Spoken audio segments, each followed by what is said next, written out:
dedicated to each and every one of you who appreciate a great glass of wine. You know what I mean? It's Monday. Let's raise a glass to the beginning of another week. It's time to unscrew, uncork, or saber a bottle. And let's begin exploring the wine glass. Today, I am returning to the love of all things Merlot. I had the pleasure of sitting down with Josh Harp, winemaker for Jada Vineyards in Paso Robles. The day started with a tour of the facility and a stroll around to see all of the new things that are happening at this beautiful site on the west side of Paso. This is actually the second time I've had Josh on the podcast. If you would like to listen to the first one, it is episode 201. In that episode, we talk more about the winery and its beginnings, including why they have one of my favorite wines called Jersey Girl. During the interview, which was recorded on site, you may hear some background noise as it was recorded at the winery and a few head shakes from Vegas as he was visiting this dog-friendly Jada Vineyards with me. Please take a moment to rate and review the podcast. You can do it while you're listening. Those not so easy to understand algorithms look for new reviews in order to suggest the podcast to other wine lovers. And don't forget to add your email address to the newsletter list on the website to keep up with all things exploring the wine glass. Sláinte. Every time. Give me the red wine. Give me the blow. Hey everybody, I'm Lori Budd, a UC Davis winemaking program, Spanish wine scholar, sommelier service, champagne and Côte d'Aron specialist, and a WSET Level 2 graduate. You can find Exploring the Wine Glass on all the socials, as well as your favorite podcast catchers.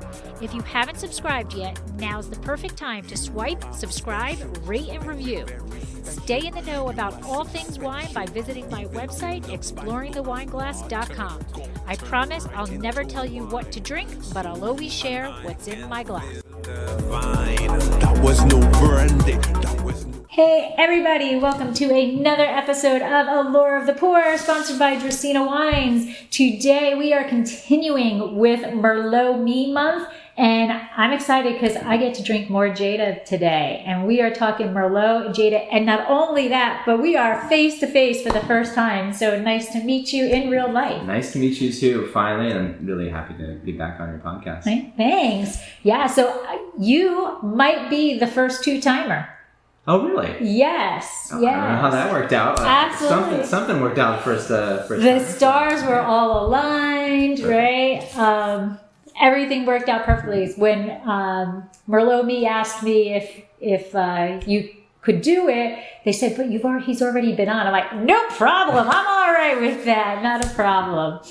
You're talking about a subject that I'm extremely passionate about, so I couldn't. There was no way I was saying no to this. And you passionate to try to drink Merlot, right? No. And I'm noticing it is a vertical. Yes. I thought it was going to be it'd be really fun to kind of taste through the different vintages, because these are the 18, 19, and 20 that we have here. Very wildly different vintages, and kind of goes a good way to explain our technique and what we're looking for in Jada Merlot. It's beautiful. I love the fact that when you can taste verticals, because it's the same grape.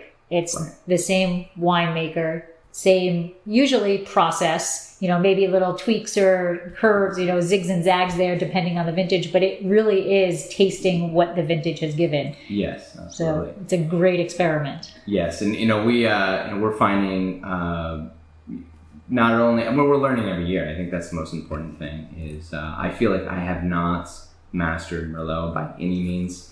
I put a percentage on it. I feel like I'm at 20%, but we're doing everything we can to make the best Merlot here at Jada. And every vintage is different, so we learn something new, and give me 50 years, maybe we'll figure it out. All right, if I can do a 50-year vertical. Hey, let's do that. Right? Absolutely. So let's talk a little bit, a little brief backlog of your origin story. How did you come to wine, and how did you find your way to Jada? Yeah, so I have I like to think that I have a strange backstory, but then the more winemakers I've met in the industry, as you'll find, they come from everywhere. So we all have strange stories for sure. I actually grew up down the street from a small winery up in Cottonwood, which is just south of Reading. That's in Tehama County, so not really widely known as a grape growing region, but believe it or not, there's quite a few wineries up there. And then when I was in high school, I started working, doing side jobs for one of the owners of this winery that was down the street from where I lived. But randomly found myself working for them in the winery and in the vineyard during my summer breaks in high school, and fell in love with it. So I was one of the few people to, a few of my classmates to know exactly what they wanted to do leaving high school, which is pretty unheard of, I feel. So yeah, that's not something as a teenager or whatever that's on there. Yeah, and maybe not the most appropriate too, because like you want to get into the alcohol industry. Okay, my mom especially was extremely supportive of it. And she was it was funny because she was always offering me wine when I was maybe underage a little bit, but, and so I would do a couple sips here and there, but my dad was adamant that we're not doing that, and but I think he finally accepted it once he realized how passionate I was about getting into the industry. So, and then in 2010, I moved down here to Paso Robles to actually kind of just immerse myself in the industry and make sure that's what I wanted to do. My thoughts were, okay, maybe I'll go into one of the wine and bit programs. But I ended up finding a job at Sexton Winery, which is also down locally here, and never really looked back since then. And I've been really lucky to make it to where I am now. And this is a beautiful, beautiful winery. Yes. With Jersey roots, so it has a little special place in my heart for me. That's right. And you are doing a lot going on. As I was driving in, there's new vines being planted and there's construction going on. So what's going on with all that? Years ago, we realized how important the outdoor space was, I think, for tasting. I think it really puts everyone in a particular mood, in the mood that we all prefer to be when we're drinking our wines, which is relaxed and happy and breathing fresh air. And when the pandemic, during that time, we had to be very creative with our outdoor space. So, but we really liked it. We fell in love with it and decided that we wanted to invest more into some outdoor space. So we should be, I think it's somewhere around, it's over 100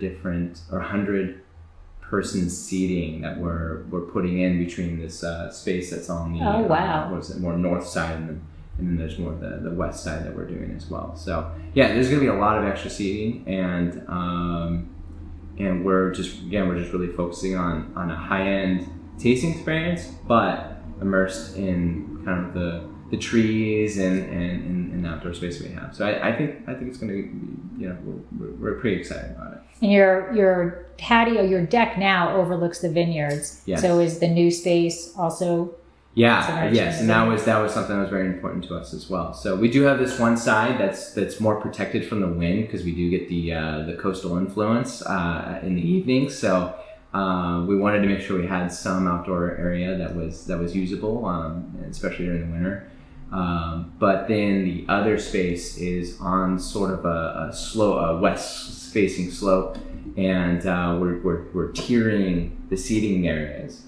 So that they can all see the vineyard, and then we'll actually have a stage there as well, so we can have some live music. So yeah, again, we couldn't be more excited about these spaces. That's awesome. Well, I'll be excited to try it out when it's alive and ready to go. Yes.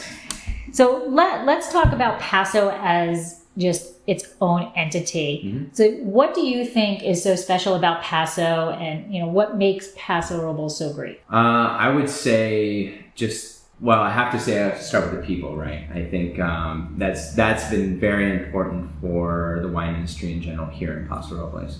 Without some of the creative, innovative, passionate people that we've had since the beginning, really pushing this area as being one of the top growing regions in the world, we wouldn't be here where we're at today. So just in my time since being here in 2010, we've seen so much change. And also, from all aspects, from winemaking techniques, growing techniques, what we're planting here in the vineyard, and then of course just the hospitality side of it surrounding the area. So a lot has grown very, very quickly, and a lot of that is due to these important figures and that have been around for a while and helping grow that. Mm-hmm. So I would say that's number one for sure, and it's just having that local regional passion for what we're doing. From a viticulture side, I would say the small microregions, microclimates that we enjoy here, especially here in the Willow Creek district. I mean, you can just go over the hill and it'll be completely different soil, completely different weather patterns, different aspects. I think that's led to that good struggle to find what works from a variety perspective, and then also as far as soil types and comparing different varieties with soil types and aspects. So, and we're also finding now that stuff's changing. So we're still learning, how to enjoy this region or how to work with this region as much as possible. So you mentioned that you're in the Willow Creek District AVA, which is the portion of Paso. So for those who aren't familiar with it, Paso Robles was one big AVA, and it feels like yesterday, but it was quite some time ago now. I think we're in the 15th year that 11th since year? Since we've had the sub-AVA, or since the... Since the sub-AVAs? 2011, 2011, right? I think you're right. It sounds like too big of a number. Yeah. That's great. But it was broken down into the 11 sub-AVAs, and now we are currently in Willow Creek. And did you, when it was broken down into these AVAs, did you think that Willow Creek was going to be, like, it is the rising star of Paso? Right. I don't think so, because even when I came to work here, I didn't appreciate that. So when I started working here in 2015, I saw the superficial stuff. You drive up Vineyard Drive and pull into the vineyard, and you see these rolling hills and mixed with the woodland areas that still remain here. And there's plenty of fallow areas also, and it's just beautiful. It's just gorgeous, and it tends to be also a little bit greener over here, and so that's something that really appeals to me. So I realized later that those things that are appealing to me also are appealing to high quality grape growing. So we have a little bit higher soil, moisture retention. We have more clay loam, and then areas of high calcareous as well. So.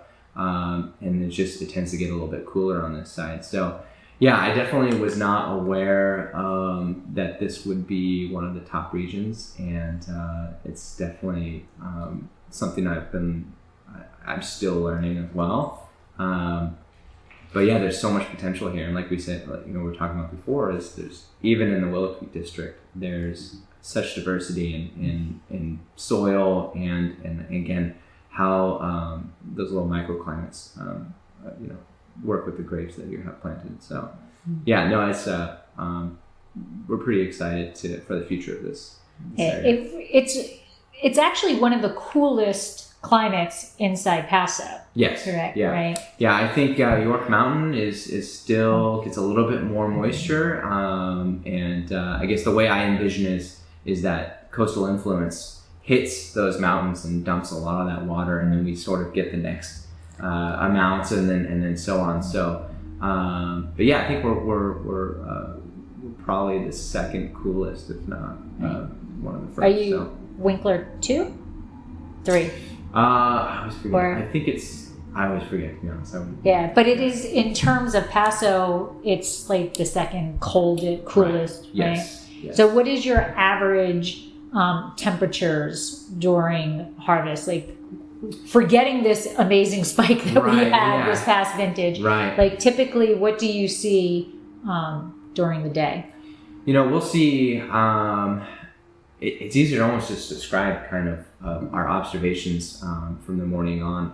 Our best growing seasons tend to be, we get that coastal fog in the morning, comes in the evening on the wind about 3 o'clock at night, and everything starts cooling down right about 3 o'clock. So even if it was 100 that day, you get the breeze coming in, and it'll drop 20 degrees pretty quickly. And then by that evening, we can be down to 45, 50 degrees. So that's a big diurnal shift. Yes, it's huge. And the important thing is too, even on the hot days, let's say it does get over 95, or even on, let's say, an 85 degree day, we're still seeing a pretty drastic diurnal shift. So usually when we get in the morning, let's say on a harvest day at 6 in the morning, we're usually fogged in at that point, which is always a pretty exciting experience for me, because I love the fog. I love the fog too. I think I love looking at it. I wanted to move to Morro Bay. Yeah. Because I was like, oh my gosh, you wake up every morning in fog. It's beautiful. And then the Morro Rock will come, Yeah, you can't ask for a better place. And my husband's like, nope, too much fog. Much fog. You're gonna hear what I have to say. So I moved to Morro Bay about 4 years ago from Atascadero, because I miss the ocean so much. And not to make you too jealous, but I get to basically drive down into the fog every day after work, which I love. So, but it's a wonderful experience working in the fog in the morning, and then watching it get pulled back out to the ocean and warm up right around 11 o'clock.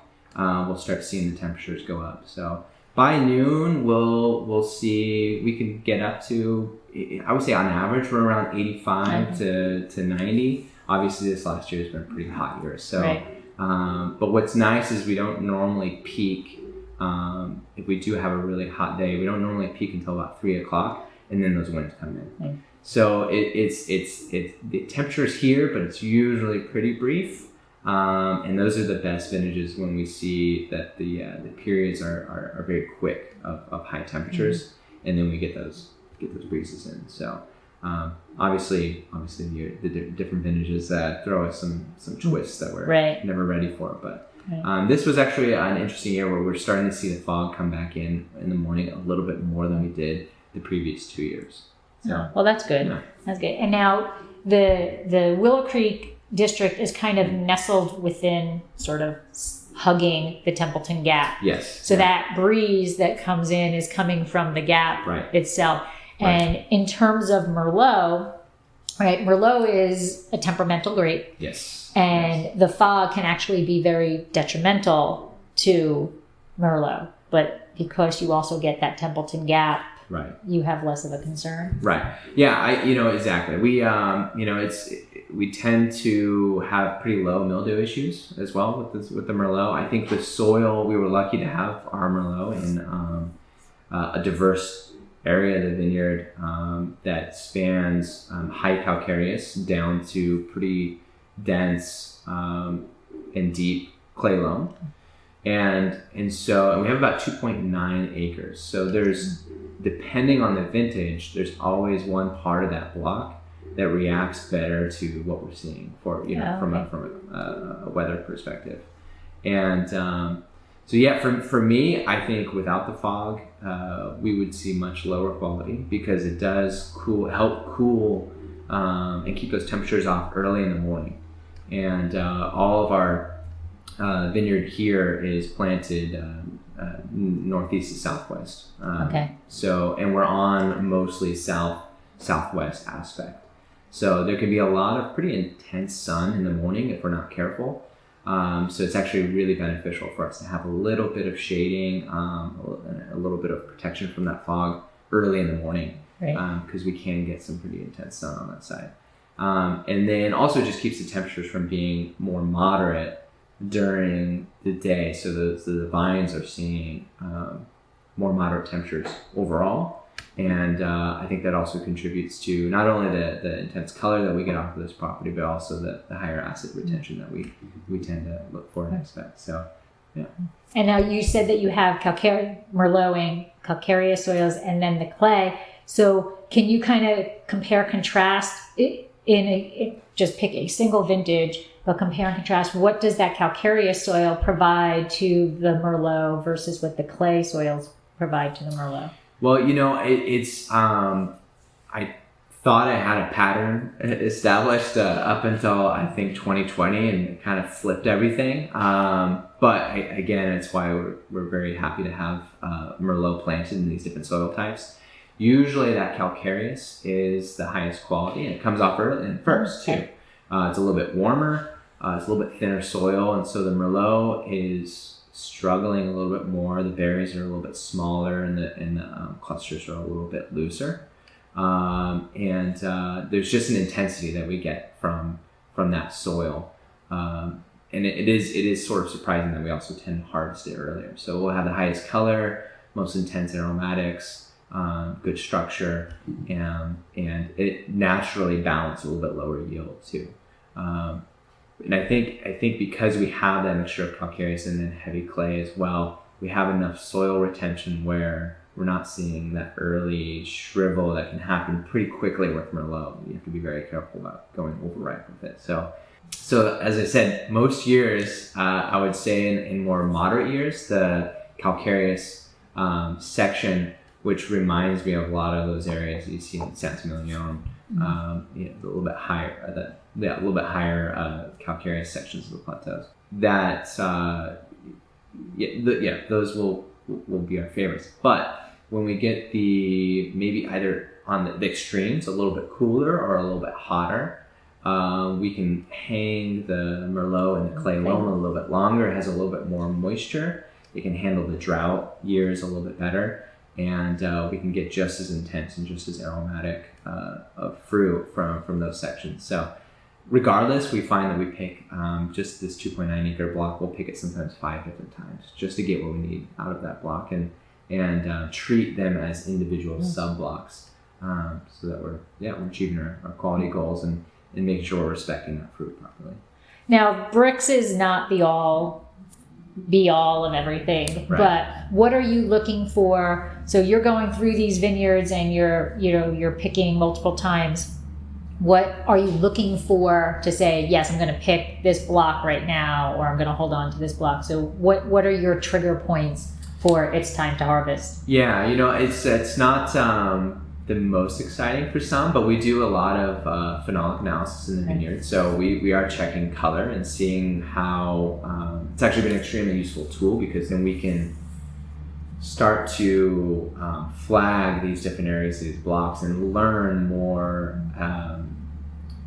as to how they ripen just by looking at color. As you said, it's not everything. But it's a great way to help focus us so that we can figure out how we should sample these blocks and so on. So we start there, just looking at color both visually and with phenolic analysis. And then I like to obviously get out there and taste the fruit too. With Merlot especially, I feel like you know when that fruit is starting to get ready. Especially when you see, the pulp goes from that kind of, what do you call it, like jelly bean or jelly belly right. characteristics. It starts to soften up, and the skin starts to soften, and also I think the flavor, you can definitely get the flavor off of the Merlot when it's starting to get to where it's ready to harvest. As far as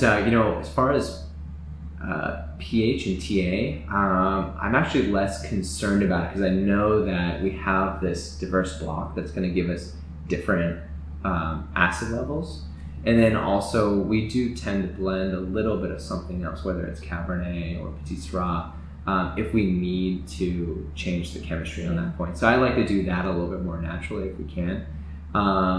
That being said, we don't normally need to, because this vineyard, for whatever reason, tends to give us extremely high TAs and low pH wines, where people would be jealous of how much acid we have. So yeah, if anything, we're looking to soften it out by maybe blending something that's a little bit higher pH. But I like it. I think it's for me, whatever it comes in at, I'm happy with, as long as we get the right balance of tannin and color and flavor, and the rest we can work with. Right, absolutely. So we're actually here for Merlot Me Month, Right. So what do you see as the concept of Merlot Me? Why do we need Merlot Me? Why should people be paying attention to Merlot Me? I have so many feelings on this. It's funny because I came into this industry, I think way more naive than I think we all do, right? Way more naive than I thought I was, and it wasn't really until much later that I realized that there was this sort of these challenges that Merlot has gone through over the years. I actually fell in love with Merlot when I started here at Jada. I realized how great the quality was here. I love the flavor. I love the aromatics. I love the challenge of growing it and making it. And then how many different ways you can actually work with this grape. But it wasn't until later that I realized that Merlot had experienced some problems, some hard times, and I think that was a challenge to me to not only just speak positive things about Merlot to anybody and anyone who would listen, but also to just take it seriously as its own grape, because I really do think it is an excellent standalone grape. It does not have to be blended if you don't want to. It has great color, it has great structure, and I think if you respect the fruit, it really will give you what you're looking for, and will give you a lot back. So that's from the Jada side, we've been really trying to we make Merlot. We have very specific techniques we're using, specific barrels we're using. We're trying not to over oak it for sure, because I know in the past that has been one of the issues that some people expect. It's maybe too oaky. Yeah. It does like its oak, right? And so it takes a lot of the oak on if you allow it to. Absolutely. And it does work well, and that's the thing. It can be very, very enjoyable, but for me, I really like the specific flavor and aromatic profiles of Merlot. It's just it always brings me back to some moment in my childhood when I can't really explain it, but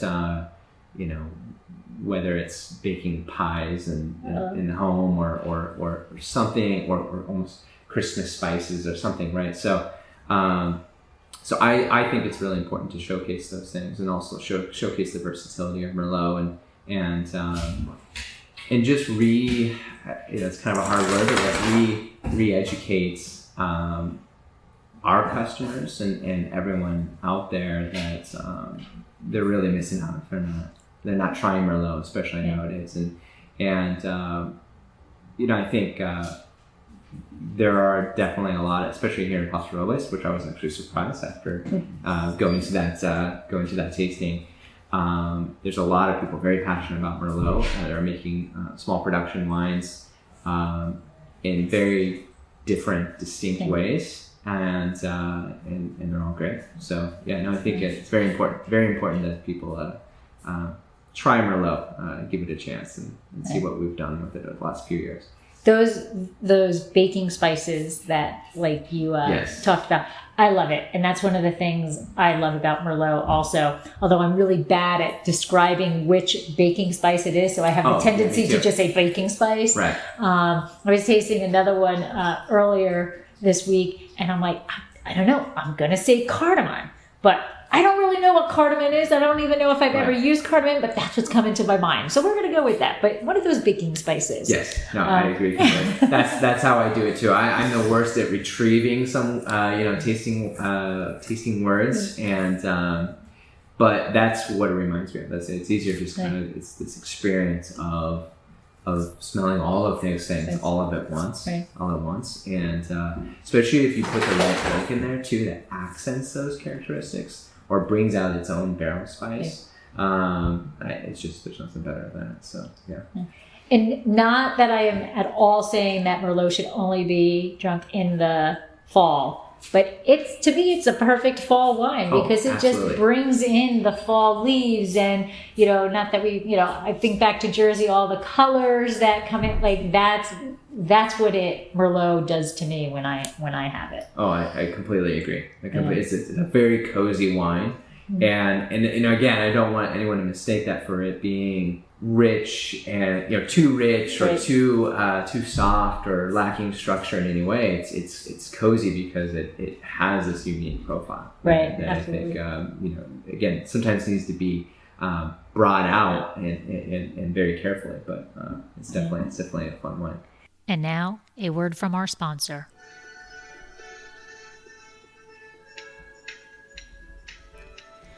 Dracaena Wines loves to give back. There are so many fur babies that deserve to find their forever home. We would love to be able to help as many as possible. If you are part of a nonprofit organization or know of a nonprofit organization that would like to hold a fundraiser, please contact us at contact@dracaenawines.com or visit our website, dracaenawines.com, to fill out the form. How does the fundraiser work? It is super simple and costs your group absolutely nothing. Together, we will choose a month that your group will be sponsored. During the month, you promote the fundraiser just like any other event you'd hold.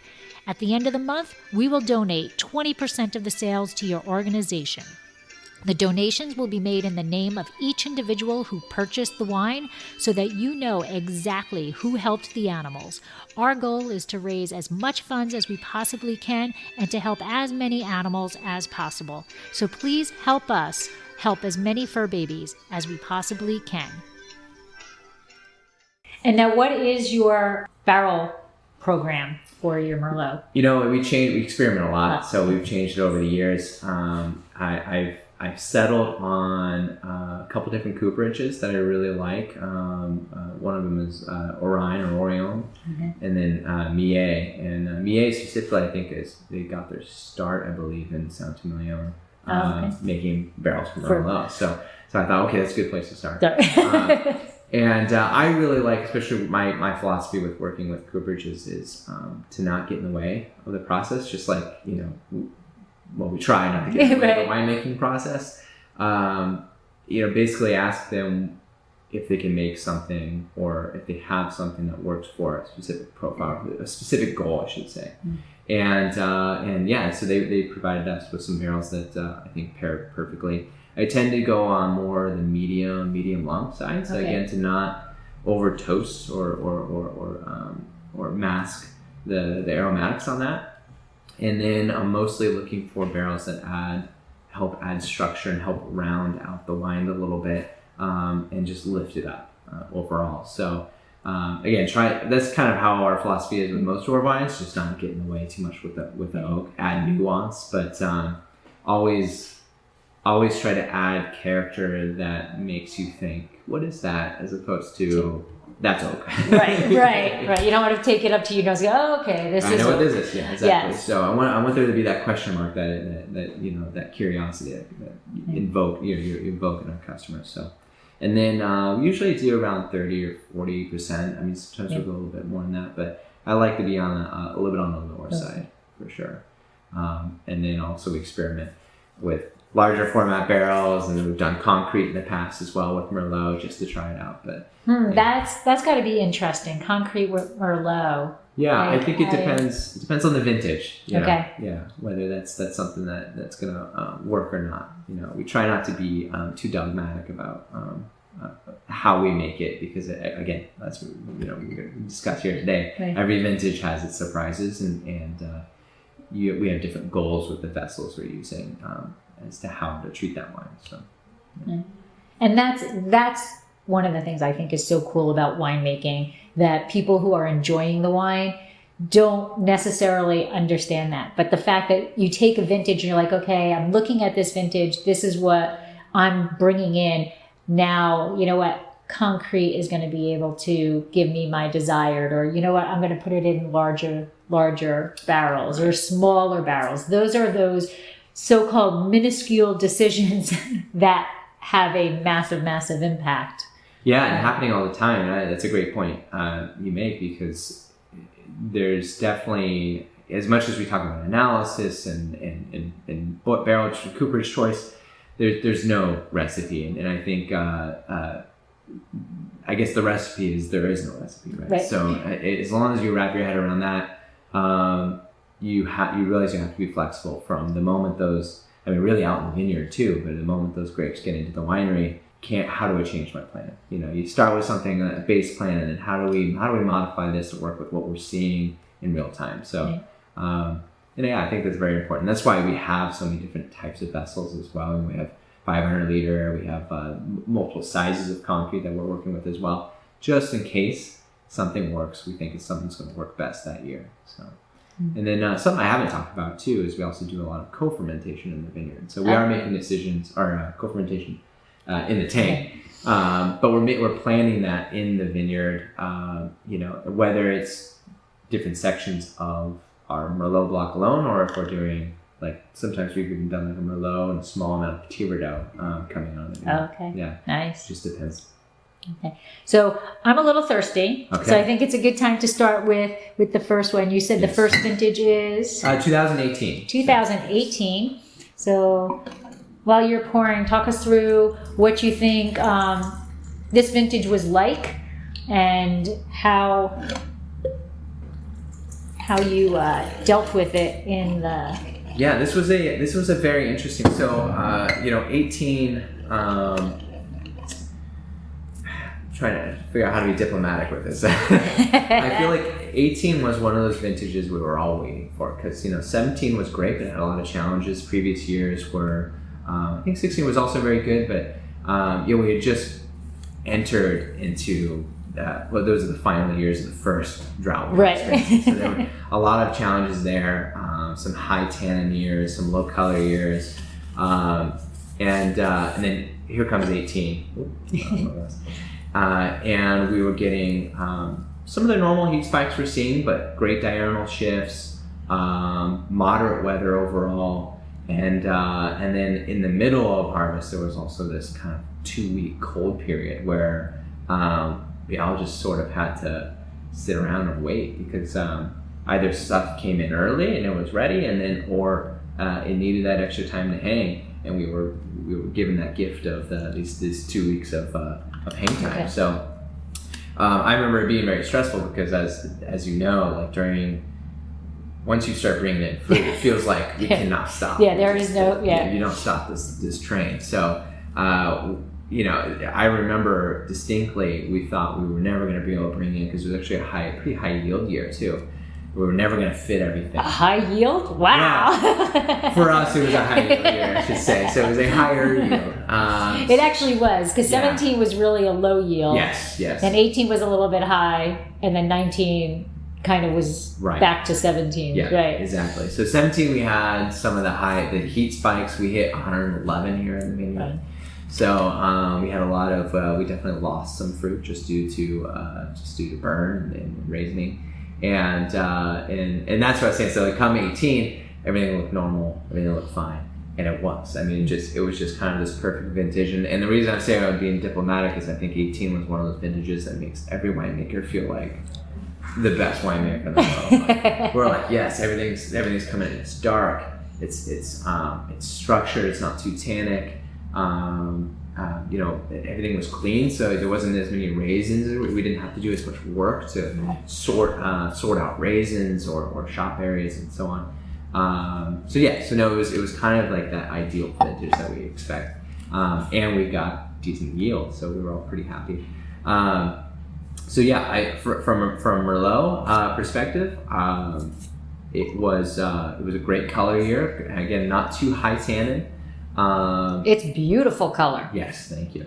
It just kind of naturally very structured, and the acid in here is phenomenal. Yes, and lots of acid also. And again, from that, I think it was just a very cool, moderate vintage, and we had a lot of acid retention. And we did actually we did blend this a little bit. So we love our blends here. So I think we ended up doing, let's see what it was, a little bit of Cabernet and Petit Syrah as well. Okay. And I find mostly just to add a little bit more nuance and a particular kind of structure from the Cabernet, but otherwise, it had to be a small amount of Petit Syrah, right? Yeah, I think it was only 6%. Okay, 6%. So this is, it is such a bright red garnet. It is, I think I love Petit Syrah. Don't get me wrong, but right. Usually. darkens everything. Right, You know. Right. We're very, very careful if we do use Petit Sirah. I'm moving more towards using Petit Verdot if I want to add a little bit of complexity and color. But yeah, Petit Sirah, you have to be very, very careful with, especially with Merlot, because it will try to dominate the nose. And for me, it's very, very important, no matter where we land in the percentage of Merlot in these blends, that it tastes like Merlot. And it's the first and foremost. Do you, this is probably a horrible question, but if you had to, if you had to designate this as a Merlot, not necessarily this Merlot, but Merlot as a masculine or a feminine wine, where would you put it? I would say this was probably more towards the masculine side. It's got a little bit more structure. I think that even could use a few more years. You know, I would say give this 5 more years. It'd be really interesting to see it kind of on the other side where you're getting more of those tertiary qualities and a little bit more softening of the tannin. Yeah, I would say that's kind of the best way to describe it. And then also from an aromatic perspective, and you'll see as we go into the 19, it's very much Merlot, but it was a darker vintage, and we didn't really realize this until 19, but it has more of this kind of brooding, earthier, darker quality to it. That's the first thing that came to my thoughts when I smelled it, was the earth of it. Right, exactly. And again, going back to Merlot and fall, it's not just earth, it's fall earth. It's, you know, the leaves are on the ground and they're, you know, exactly. That's in there. And then it is dark fruit, and Merlot has a huge range of what flavors it can give out. Yeah, no, and that's what is, you have that core. I mean, we've seen some that are very floral and on the fruitier side, and then you get kind of this more earthy side. And so again, you'll see as we kind of go into the 19, it's you know, to go back to the 18. It was a vintage we thought would be all vintages for the upcoming future, and then we were very excited about the vintages afterwards. So I don't know if it was some changes that we made in the vineyard. You know, definitely just trying different techniques. We've definitely been trying to limit the yield on the vine to make sure that we're balancing everything perfectly. And we do a lot of cluster shaping as well, pre-variation cluster shaping. Just make sure there's not too much compaction, even airflow and sunlight around every cluster, and just balanced canopy on everything. So with the Merlot especially, because like I said, we're trying to really focus on introducing Merlot to our customers and how great it can be. We probably put some of the most, probably one of the highest cost per acre to farm is our Merlot, because of these techniques we've implemented. So when you're doing the actual cluster shaping, are you trimming shoulders? Are you actually pulling grapes to provide a little bit more? Because Merlot can be a tight cluster. That's one of the issues with why it can be prone to the mildew and things like that. So are you cutting shoulders? Are you actually pulling clusters to give a little more space? Would it, or berries? Yes, no, that's a good question. We've changed it over the years, and what's interesting is, as we talked about, as far as the soil goes, we'll see different what is the morphological characteristics from the top and the bottom of the block. You know, where there's more clay. So we'll see a little bit tighter. It's going to be a little bit tighter, a little bit bigger berries in the bottom, and then a little bit looser, longer clusters on the top with smaller berries. So more water retention, less water retention, a little harder up there than on the clay. So it's almost like it's naturally shattering the cluster a little bit, but not necessarily. It's more just I think it's a smaller berry. It's a little bit elongated on the cluster. We found, we're still trying to find a balance, but we found that actually I'll try to make sure that we're doing at least 2 clusters per shoot. Okay. But in order to do so without compaction, we may do more than just the shoulders and the wings. So it will say we're basically looking for this almost tubular shaped cluster where all of the shoulders and wings are off, but if there's still kind of like the sub shoulders, if you will, if they're hanging out and touching one of the other clusters, we'll go ahead and remove one or two of those. So you get these sort of beautiful long clusters. And it tends to almost seem like it elongates the stem a little bit too if we do it earlier. And so so we're balancing the vine where we're not doing too few clusters or too many, but we're getting again a lot of airflow and again balanced sunlight all around that cluster. So every berry hopefully sees the sun at some point during the day. And I think that's been the most helpful for building colors we've seen over the years. But it's very, very intensive. Very intensive, very intensive. So what does well, actually, let's talk about the name Straits. So where does Straits come from? So the Messina family, who founded the Jada Winery, they obviously the last name Messina. The grandfather immigrated from Sicily to Hell's Kitchen, New York, which is why we have the Hell's Kitchen name as well. And then just explain one of our other names, the Jersey Girl. One of my favorites. Jack Messina's wife is from Jersey. So anyways, in that area, they wanted to originally name this wine after the Straits of Messina, which is from in that area. And unfortunately, I think they were not able to use the word Straits with an I. So, because of Dire Straits? Probably, who knows? They probably have their wine. Let's go find it. But so they decided they wanted to stick with that though, and kind of as a memory of that experience, and to just change the Y to have it their way. So and keep the Straits in, but. Yeah, it's kind of just a playful. A lot of the names that are based off of family history or origin stories.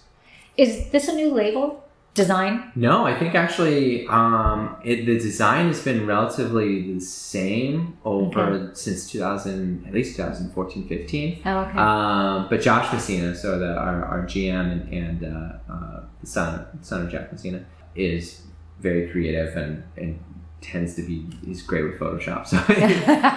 So we've moved things around or maybe made it bigger or changed the color slightly, but I'm trying to think. What we have changed is actually the bottle. It with slightly different mold here. But yeah, as far as the label design, I think it's pretty similar. You purposely changed the bottle, or because of supply chain we changed the bottle? No, actually, well, yeah, I know, it's a great question. We actually had a great sales rep with our glass supplier, and she was very adamant that we stay on top of our ordering. So we were lucky enough to avoid the worst of that. We definitely had to delay a bottling. I think it was in 20. We had to delay a bottling, or postpone a bottling, but it wasn't too much of an issue. Actually, the reason we wanted to go with this new design was we started going capsuleless on all of our Rhone bottles. Thank you. Yeah, we love it. I mean, we don't see a way going back. So we started moving towards that, and we went, how can we do this with the Bordeaux bottle? We tried it with the original mold, and it just doesn't quite have the same look. So we went with this more tapered style shoulder here, and no capsule, and looks great. So that's the small. I have been on a rampage for years to go capsule-less. I just don't get why. Like, I understand why there were capsules. Like historically why there were capsules, but in today's world, there's really not a reason to go to have that. We're not. What is it? We're not storing our wines in these damp cellars where the rats are and all of that, or you hope there's no rats or whatever, right? And I just.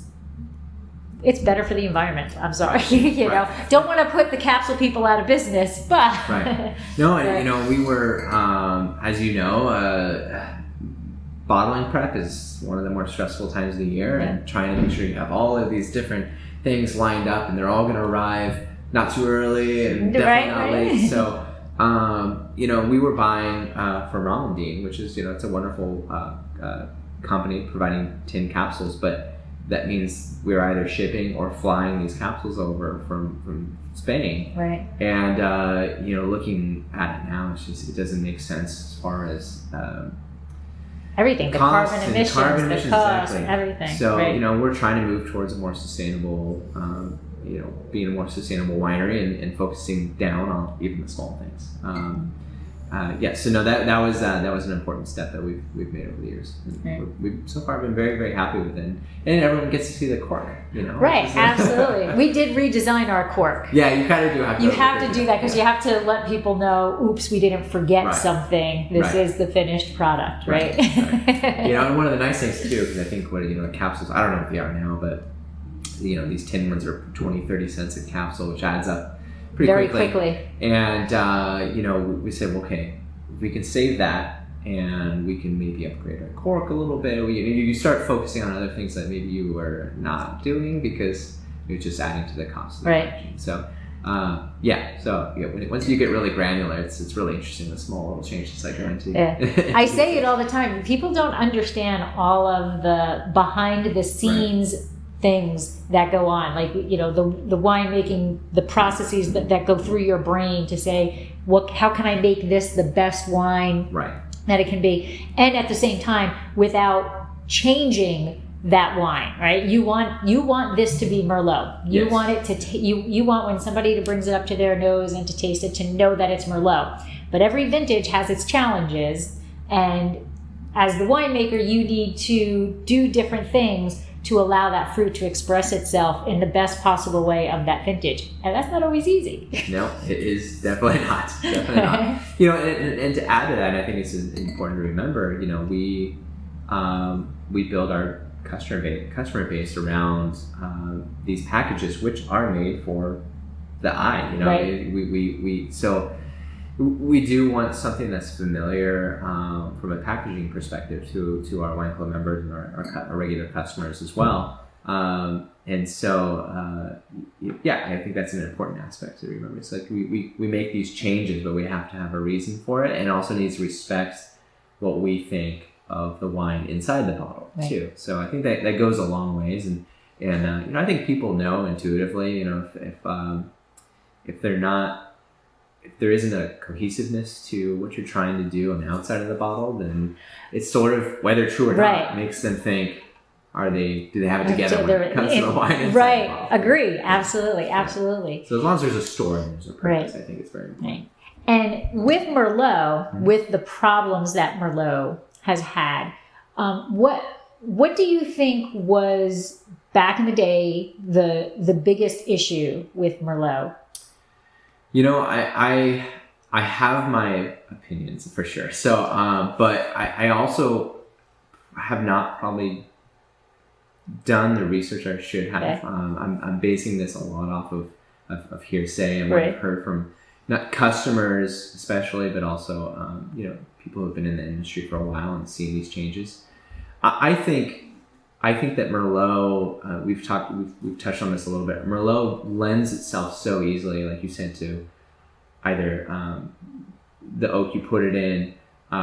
It lends itself to being very rich and luscious, and maybe even you leave a little bit extra sugar in there, and next thing you know, it's kind of the easiest thing to drink in the world. So it's very easy to go a little bit crazy with some of those things, and forget, kind of lose your way with it, because it is an elegant wine or a grape, but it's not going to dominate if you try to cover it up with anything. So I think one is maybe we lost our way with a little bit of how to respect the fruit, specifically with use of barrels. We maybe lost our way with how to grow the grape and kind of the best environment for it, the best soils. So because it was doing so well, I think there was a lot of fruit that got planted, a lot of Merlot that got planted at the time, and it got planted everywhere. So next thing you know, when that happens,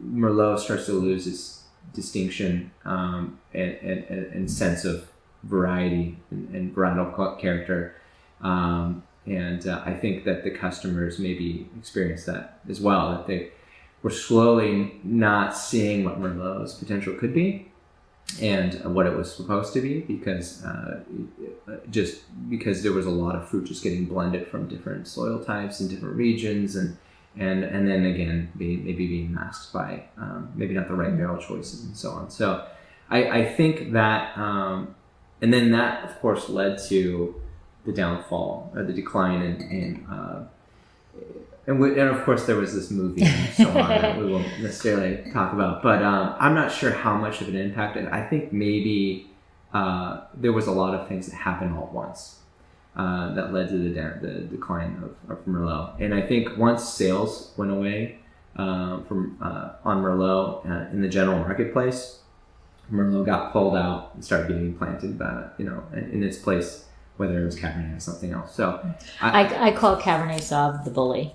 Because it came in and no matter what's planted, it gets ripped out and Cab gets planted, right? It replaces everything. And, Merlot got pulled out and we're going to put Cab in there. And, we're going to pull out Cab Franc and we're going to put Cab in. It's like everything gets pulled out and what goes in is Cab. So it's my bully wine. Yes. So it makes total sense. So I think, as a non-wine historian, that'd be kind of my perspective. And I think that had the lasting impact has been that so much Merlot got pulled out so quickly. And we sort of all collectively lost. There was a few remaining who wanted to make great Merlot and who kept making Merlot, but we're wandering back into it now. And so my one worry for the future is we just have to make sure, and I'm going to put this on the customers, make sure you know where you're getting a Merlot from and what their story is, who's making why they're making Merlot, and we can all together make sure that we don't repeat what we experienced in history. And because I know I hope there's going to be a trend towards drinking more Merlot, but I hope so too. Yeah. I hope so too. What's the next vintage? Next one, 2019. 2019. So this, coming out of 2018, we all felt wonderful. We thought patting ourselves on our backs, and there's no way there could be a better vintage than 2018. I think that was probably my biggest takeaway from it. But so 19 was definitely not without its challenges. I think that it was definitely didn't have that cool period in the middle, but it was quite a moderate growing season. Was lower yield as we expected, so a little bit smaller berries, more concentrated, and we didn't have as many. We had some heat spikes, but they were pretty brief. Obviously, it would get up to maybe 100, 105 maybe at the most, but then it would quickly cool down. We didn't see these 3, 4, 5 day heat waves that we have experienced and even since then. So looking, and again, this is why making wine by just analysis can be challenging. So looking at the color in the vineyard, we were early on actually a little bit disappointed, but then we realized the fruit's hanging beautifully. It was low sugar, and you could hang it forever, it felt like. So it wasn't until we actually got it into the winery we realized that there was intense color. So it was deeper. Yes, much deeper. Lots of color. It was extracting very quickly. The tannin was definitely a challenge, but since 19 we've seen even higher tannin. So you had to be careful about how much we were extracting from a tannin side. Because again, there's only so much color to polymerize, and there's once you get into that higher tannin level, you start to mask the nuance of that Merlot. But most importantly, I think for the 19 is we just love the aromatics. I think across the board, there was just an intensity in the aromatics that we were seeing in the 19 vintage that we didn't get in the 18. A little bit more floral. I was going to say this is a completely different wine. Yes. From the get-go, the color is deeper, the tannic structure is higher, the acidity is lower. Right. But it still comes in balance. So like everything in wine is balanced, right? But the aromatics, where the 18 was that the earth that comes first to me, this is floral. This has got a little lavender, a little those white flowers. I would just say white flowers. Yeah, those white flowers that I don't remember what they're called. Yeah, absolutely. Yeah. Now that was a surprise, and again, floral. There was a lot of fruit, but it was ripe fruit. It wasn't overripe in any way. It was just beautiful, pure cherry and strawberry, and then you can get that plum, but it's like a perfect plum, that you get on Merlot. And so it was a wonderful surprise for the 2019. I mean, probably one of our top vintages just from an aromatic, from a flavor profile. Yeah, very exciting. And then the structure is beautiful. At what point did you go, holy shit, this is like, oh my God, these aromatics on here? Like, was it when you pressed it? Was it after it was in barrel for a little while and you're walking through the barrel room and you're barrel sampling and you're like, yeah. I think it was all three, because you're always surprised, right? I think it was in the fermenter. It's always a tease in the fermenter. It's never like, it smells wonderful, but it's never the same as what you smell in the barrel. But I remember just thinking, you just know when you smell fermentation whether there's maybe a little too many raisins or it's not wasn't ripe enough, too ripe. You could smell that it was already balanced just in the fermentations. And then I think early on, like you said, we were doing some first barrel tastings and seeing how well it was integrating with the oak we put it on. And just it was sucking up the oak in a good way and still just so intensely aromatic. So yeah, I think we knew pretty early on. And then also from a color perspective, especially watching it in the press, you load it up in the press and you see it come out and you go, I don't remember it. Where did that come from? So yeah, it was one of those years where it's like, we're never gonna get that stain out. So it was it was a great surprise. But yeah, I think through all stages we've been surprised, and then even now in bottle with a little bottle age. I mean, it's just it's aging gracefully, and I think it's got many more years, so we can let it sit in bottle and absolutely. So yeah, I think it's been a surprise all the way through. And this is the vintage that you're like, why wasn't there more? Yeah, exactly. I can't remember the yield. I don't think it was much more than like 2.8 tons an acre, something like that. So we've found we can definitely hang over 3 pretty healthily, but we just weren't going to get it, this year. So even as much as we tried, but you're like, this is beautiful. 18 was beautiful, and that's the thing I love about wine is like, and when I record these things, I'm always like, I have to stop using the word beautiful. But each wine can be beautiful in a completely different way. Yeah.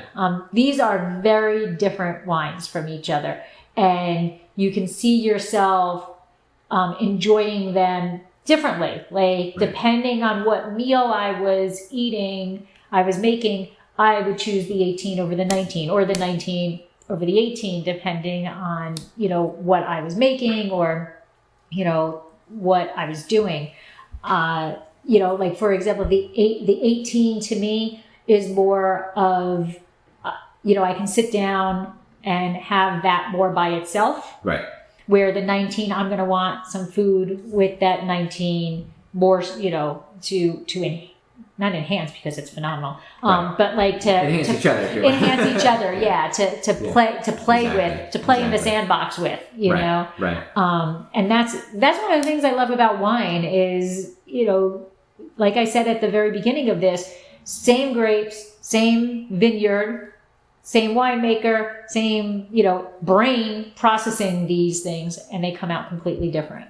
Yeah, and even to drill down on Merlot itself, I mean, it's a great example, even for myself, learning from these vintages. Yet we can't have full expectations on what we're going to get from these wines, and I think we have to allow that vintage to showcase what it's going to be, and be happy with it, and then just shepherd it, if you will, in the direction it's going to go. But I think it should be very exciting for customers that Merlot can be this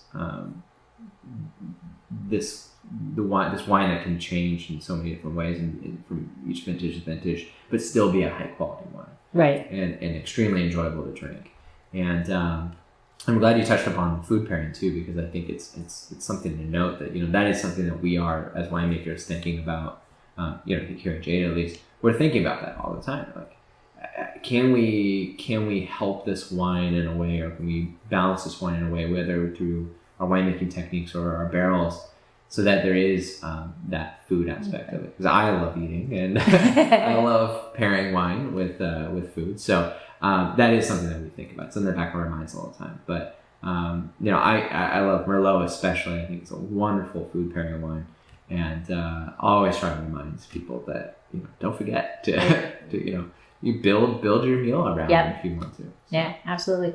And I think going back to the question of what was the problem with Merlot, I think that although sadly it was all ripped up, right. I think a lot of it needed to be ripped up. Right. Okay. Right. And I think now, I see Willow Creek as a very ideal place for Merlot to grow. Yes. I don't know where else it's so much growing to give the quality that, and I'm not putting down any other, right.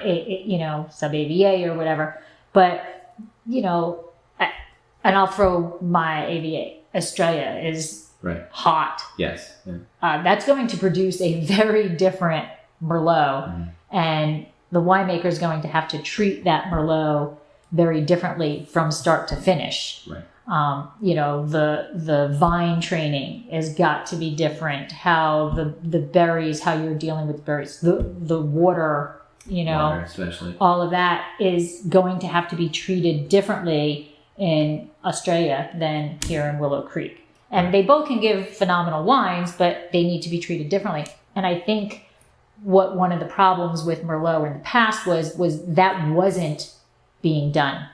No matter where the Merlot was being grown, it was being produced in kind of the same fashion. Exactly. It wasn't.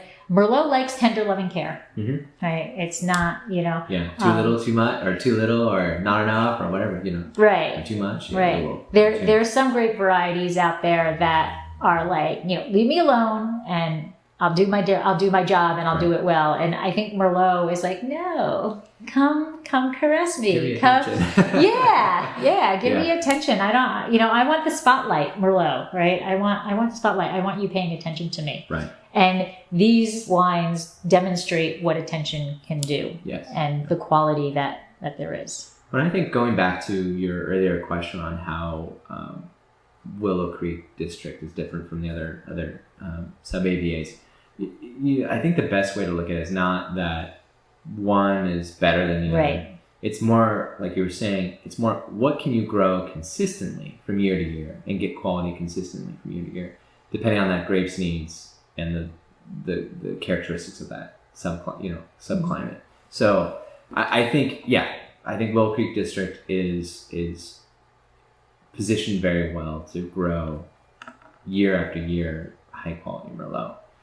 Especially if you're lucky like we do, and we have different soil types and different water availability and elevations within the same vineyard. Right. I would definitely push for more Merlot to be planted in Willow Creek. Of course, part of me doesn't want to because right. we want the best Merlot in Willow Creek.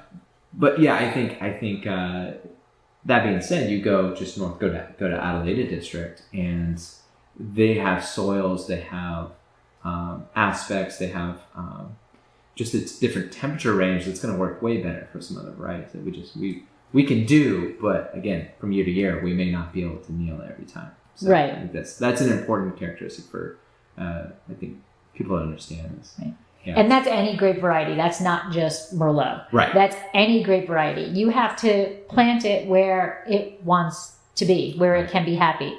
Because I think that a winemaker's job is to, I loved what you said, shepherd it versus force it. Right. And I think old Merlot was forced. Yeah. And I think the people who the winemakers who have loved Merlot and have stuck through this whole thing and are, in the forefront of creating these incredible Merlots. They have a passion for it, and they are shepherding it. They're guiding it versus, or more so, they're listening to it versus telling it what to do. Right. Yeah.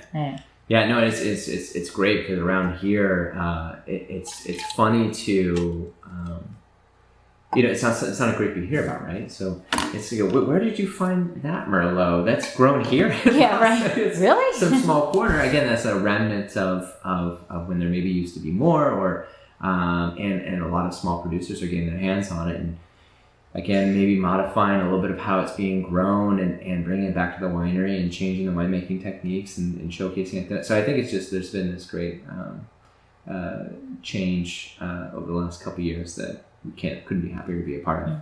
Absolutely. All right, so let's try this last vintage, and then I'm going to give you a question that has stumped some previous ones. Okay. Some. I think it wasn't so much the question stumped them; it was the spur of the moment. Oh, okay. Yeah. So it'll probably get me. I know now. I'm good with these. So this is 2020. 2020. Yes. So we can talk a lot about the 2020 vintage. Oh absolutely. My goodness. So we did still a blend. We did 81% Merlot though. My goal over the years has been how can we make. I always start with how can I make it as close to 100%, and then from there I tweak it just because we're looking for a little something, right? Okay. So I love blends. I have to say it again, but I also love showcasing. Ooh, that's a whole different wine. Yeah, completely different wine. Sorry, go ahead. So yeah, 2020 vintage. So talk about 18 was the vintage that made every winemaker feel like a winemaker. I think 2020 made everyone feel like they had no idea what they were doing. So I mean, on top of the fires. The smoke, I like to be just extremely honest with our customers about what we experienced in this vintage because it was something else. I mean, there were days where we didn't want to go outside the cellar because our lungs hurt. Right. It was so smoky in the air. So something that we had to be very, very vigilant of throughout the whole process. Thankfully, Merlot was one of the varieties. I think we got it off a little bit earlier. It's a little bit earlier variety. Didn't seem to be as affected, if at all, by the smoke issues. But we ended up cutting about 50% of our program for all of 2020. So it will be a small vintage. I'm sorry to our wine club members and our customers, but we want to make sure we give them everything, the best wine that we can. And but it was also on top of that, it was also quite a warm year. Started out warm. This is redder fruit. Yeah. Yes, it is. Is that a word? Redder. More red fruit. But that was what's really interesting about it. So I think we didn't quite get as much color necessarily. I mean, it's still quite dark vintage for us. But what I did see was there was actually still quite a great aromatics, and but a little bit fruitier. It is definitely licorice also. Definitely redder, and there's more of that. Exactly that cherry, licorice, more ripe, not too overripe. It's not green, right? Like there's no and not as earthy or spicy as maybe like 18. So and that was something that we wanted to know because we knew going into this we were going to have a decent amount of tannin. That we had to be careful, so we had to press a little bit earlier on one of these, and we wanted to sort of focus on the fruity aromatic profile of this wine, and we were pretty happy with it because it's actually, especially in the glass right now, it really is pretty an intense. Yep, there's that word again. Beautiful. When you processed it or when you pressed it, did you do a lighter press because you were worried about smoke? We didn't because. We did as much analysis as we could in the vineyard, and but we knew that once we embraced it, we had to make a red wine. We were going to make the best red wine we could, and I think that most of the studies are showing that if you did really any fermentation that was at all warm or you were on the skins for a period of time, if you had a smoke taint issue, you're going to have it no matter how. So I think we did our normal. We tend to do pretty light first fraction anyways. So our free run is whatever drains off the tank, and then just gently press in the tank for not too long, and that's our free run fraction.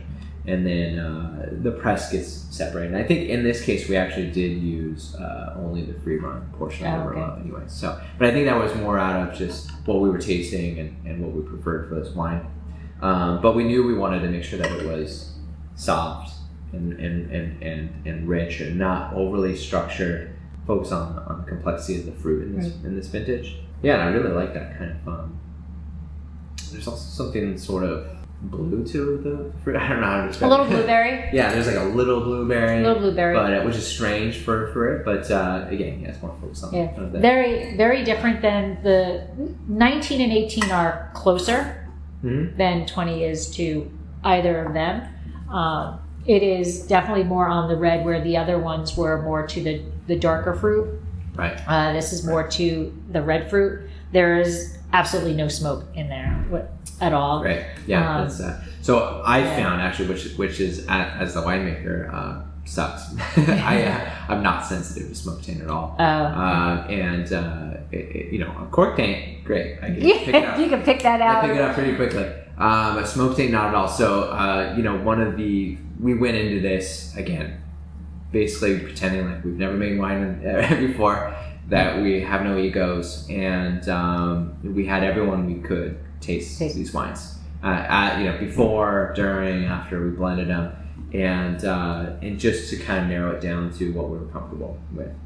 And I found Nate. You met Nate, our assistant winemaker. He's very sensitive too. Okay. And he almost has like more of a. It's almost like TCA at a really low level, where you know it's there, but you can't like quite pick it out. Right. At the same time. There's definitely some varieties that showed it more than others, and I would see it as maybe almost like cork taint, where it's muted the fruit, and I can see that part of it, and then he'd be like, "That's not very good." so I go, "Okay, I will trust this." So now, thankfully, again, like overall, we were pretty low levels across the board. A lot of varieties, like again, Merlot, Cabernet, very, very, very clean. Like there's no issues with those. I'm trying to think. Definitely. Some of our Syrahs, no problem. Really? Yeah. Because Syrah takes it on big time. Well, where we did see some issues was more like Grenache, Graciano, things like that, which was very surprising. I didn't expect that. And Petit Verdot. So. Petit Verdot makes sense. Yeah. So we ended up not making one of our wines for this vintage, just because, and it was probably going to be one of the best vintages. I shouldn't be saying this because it's kind of sort of a tease. It was probably one of the best vintages of Petit Verdot we've ever made. Yeah.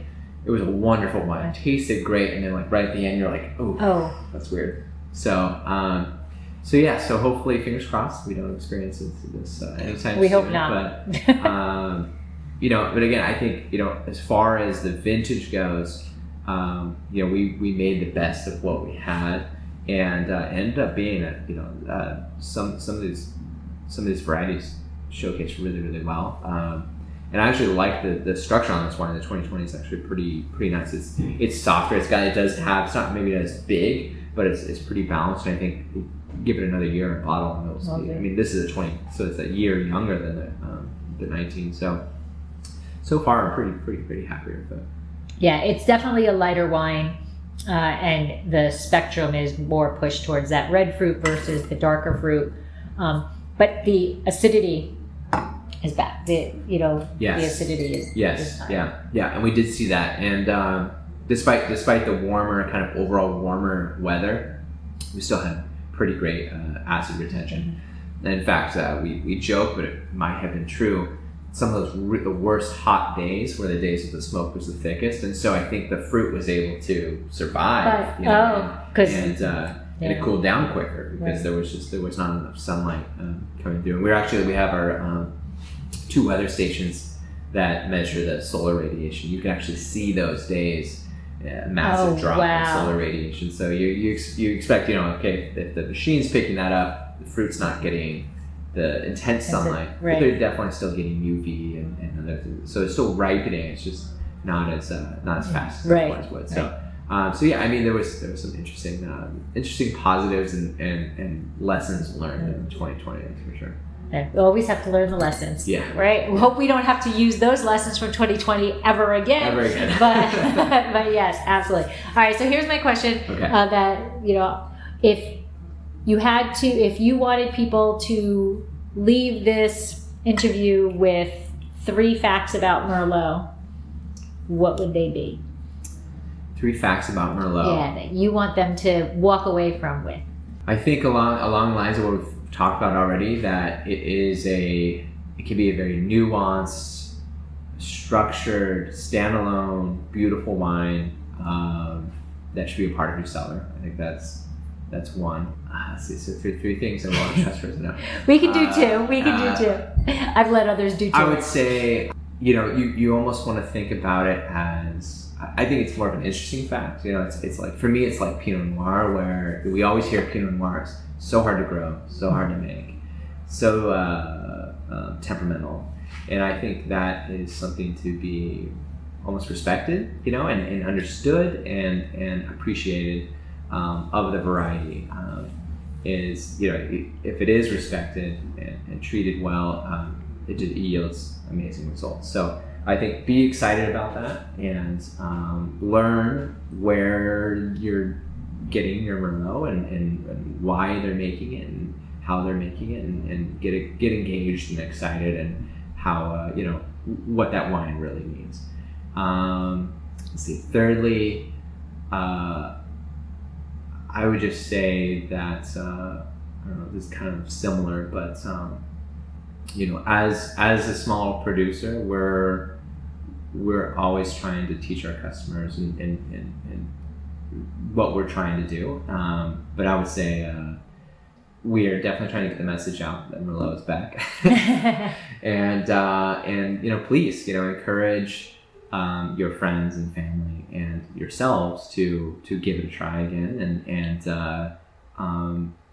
and see what you like, and don't get discouraged. If you find something that's maybe not your style or maybe not your preference, but keep trying and give us the opportunity to share them and explain what we're trying to do with those wines. And that is a fantastic fact. Just because you try anything and don't like it doesn't mean that you don't like it. Right. Yes. Give absolutely. another one a try. Give another one. Life As we fact. say, you can always dump it. If it's not to your palate, you can dump it. So give it a try, right? Absolutely. Because you can be surprised. And then where can people find Jada? Mostly through the tasting room right now. We're still pretty small, but we are. I wish I knew. We're at a select few restaurants in California. I don't know them off the top of my head at the moment, but we're just. That's not your job. No, we're just now getting into, and I think it's important to say, we're just getting into distribution, and it's mostly focused on just getting our brand out in the world and getting them into restaurants. Again, hopefully for food pairing options, and just recently, and you'll enjoy this. We just got a couple placements in New York for the first time. So Oh, nice! Congrats. So now we're actually having a Hell's Kitchen in Jersey Girl there, which is going to be. That's awesome. We've never been distributed over there, but again, very small amounts at very select few restaurants. For the most part, we've got a great website, and you can definitely buy off of our website. Come visit us at the tasting room. We're open 7 days a week. I think 11 to 4:45, and I think nowadays we do prefer reservations, but we don't turn away. Walk-ins are fine. For sure, especially with our expanded area we're trying to work on, and it's a lot easier for us to accommodate more people. So, And you're on social media also. Yes. I wish I knew our handle. I think it's Jada Winery. I think it's Jada Winery. It's pretty simple.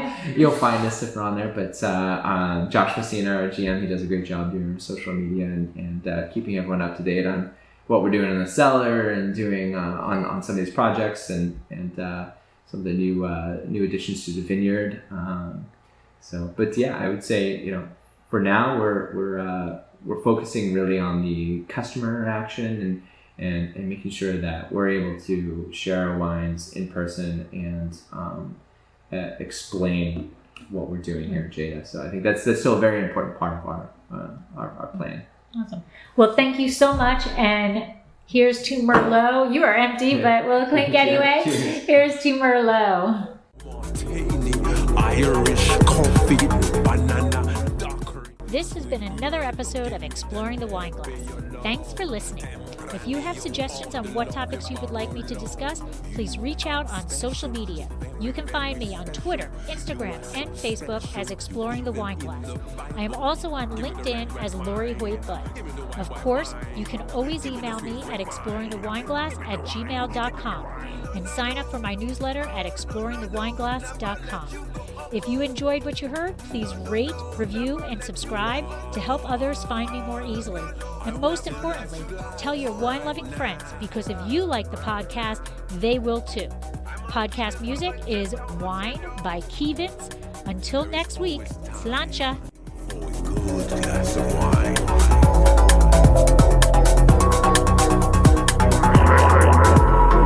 No, no, no. Oh, no, no, no. Never let you go. Oh, oh. No, no, no. Never let you go. Oh, oh. I want a nice glass right now.